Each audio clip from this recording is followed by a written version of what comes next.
Então vamos lá. Principalmente quando a gente trabalha com diagramação impressa, né? Sempre vamos cair na situação de trabalhar com colunas, certo?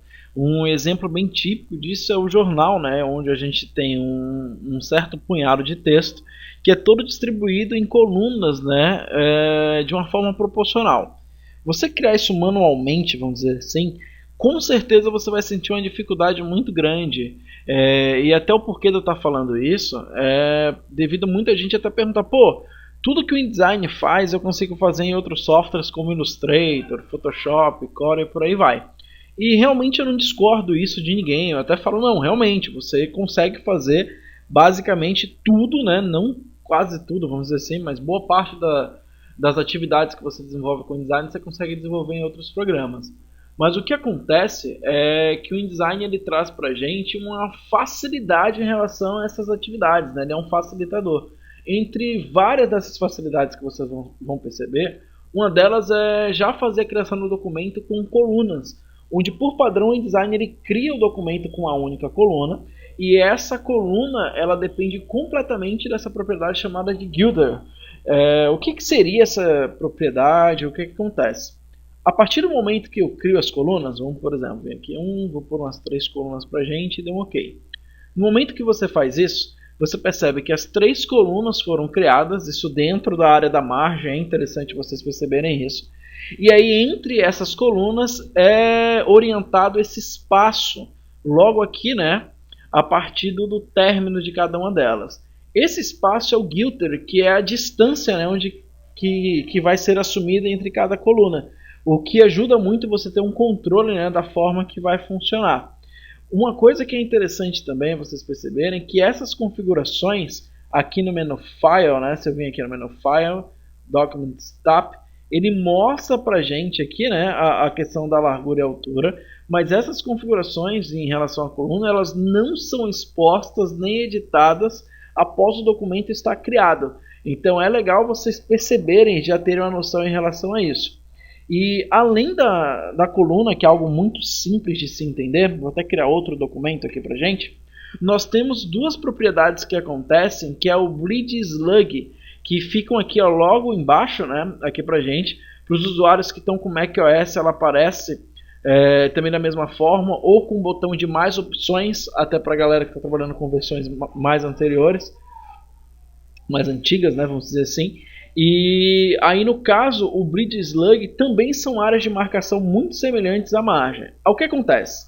Primeiro eu vou configurar o Bleed e vou explicar pra gente, né? O Bleed ou a sangria, como todo mundo conhece, é aquela área que comercialmente é chamada de área de corte, que é a área onde você pode muito bem pegar o que você fez a impressão, tal, o que foi impresso, e a partir do momento do recorte com a guilhotina ou algo parecido, aquela área se retirada, ela não vai fazer falta no nosso elemento. Então se por exemplo eu venho aqui, eu vou pôr uns 10 milímetros de sangria tal, e você vai perceber por eu estar com essa correntezinha aqui habilitada, ele vai pôr proporcional para todos os lados. Então no momento que eu faço isso, no que eu der um OK, você percebe que é criado, né, uma linha vermelha expondo para a gente a área de corte. Então você pode estar criando, até vazando um pouco aí essa área tal, que aí no momento do recorte do elemento, essa área vai ser subtraída e não vai causar nenhum problema de visualização para o seu projeto. Mas além disso, além dessa área de corte, como a gente costuma chamar, a sangria também é responsável em estar posicionando para a gente, ou dando uma noção para o cara que está desenvolvendo, a área que é chamada de pinça, a pinça da impressora. É algo que pouca gente até comenta, tal, mas é interessante vocês terem noção. O que acontece? No momento que você faz a impressão do elemento, certo? Vou dar um exemplo de um jornal, né? Vou voltar para o exemplo do jornal. Vocês vão perceber que em algumas situações, em cima do jornal, você recebe aquelas dentações, né? Ele vem meio que mastigado em cima. Aquela área ali é a área da pinça, das garras da impressora ou aonde o recorte foi feito.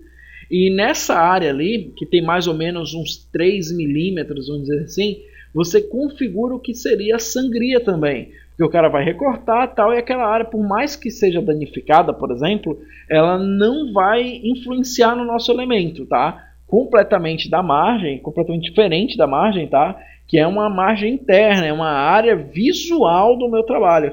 Então é legal vocês terem noção em relação a isso. Só que além da margem e da sangria, que são essas duas marcações que nós encontramos, vocês vão perceber que logo abaixo, só criar aqui um novo documento, vocês vão possuir essa outra configuração aqui chamada de slug, que essa sim pouca gente configura e, sendo muito sincero, muita gente não acha nem necessário usar. O que acontece? Quando você manda o arquivo para impressão, certo? Você preparou o arquivo, fechou esse documento, gerou um PDF, por exemplo, e enviou. É desenvolvida uma área onde nessa área vão conter informações de cor, informações de tipografia, né, de texto, em relação à marcação também, o posicionamento da página, algo parecido. E todas essas informações também vão estar dispostas lá no papel que vai ser impresso, no documento, melhor dizendo, que vai ser impresso. E aí o slug é uma área que você vai determinar para que essas informações sejam posicionadas. Aí o que acontece? Imagina que eu configurei aqui pra gente 3 milímetros de sangria, ok? Você vê que ele colocou aqui pra gente por completo esses 3 milímetros. E habilitando aqui, né, o que seria a corrente para manter proporcional, ó, certo? Então eu cliquei, ele vai manter o mesmo valor para todas as extremidades dessa configuração. Eu vou pôr o dobro do valor que eu pus na sangria. Vou pôr aqui, por exemplo, uns 6 milímetros, tá? Ele já criou essa orientação aí pra gente. Vou até pôr diferente. Vou pôr aqui uns 5, né, para todas, e aqui eu vou pôr 10, para a gente ter uma leitura melhor. E aí vocês vão perceber que no momento que você configura slug e der um OK, além daquela linha vermelha que nós encontramos no último documento, ó lá que eu expliquei para vocês, vocês vão perceber também que além dela, fica visível, né, outra linha que é essa área azul. Nessa linha azul é onde o momento que o arquivo for fechado, vão ser inseridas aquelas informações adicionais para facilitar a impressão ou posicionamento de uma página em um offset ou algo parecido. E é bom vocês perceberem que essa marcação, né, o slug, ele começa a ser contado da página. Por isso que vocês aqui, vocês percebem que em área do slug para a sangria e da sangria para a página eu tenho a mesma distância.